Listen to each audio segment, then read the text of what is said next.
Practic, BNR luptă cu inflația, guvernul are motive să susțină. Vezi o corelare între cele două politici sau unii trag într-o direcție, ceilalți în cealaltă direcție? E clar că acum unul dă volanul mașinii la dreapta, altul o dă la stânga. Deci guvernul vine cu măsuri care să susțină inflația. Da. Și deficitul susține inflația, atenție.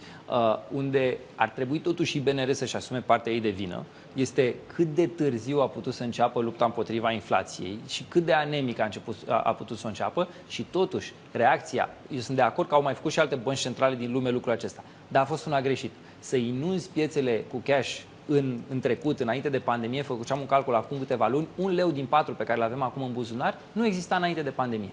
Deci toți banii aceia puși în piață, evident că îți produc inflație. Ce este inflația? Când apare inflație? Atunci când ai prea mulți bani care circulă pe prea puține bunuri și servicii. Da?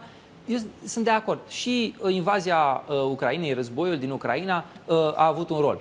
Aia nu putea să-l controleze nici guvernul, nici BNR. Pandemia a avut un rol. Nu putea să controleze nici guvernul, nici BNR. Sunt de acord. Dar haideți să ne uităm pe ce au făcut instituțiile acestea. Că dacă aceste instituții au tipărit, au inundat piețele cu bani, atunci au avut și ele partea lor de vină.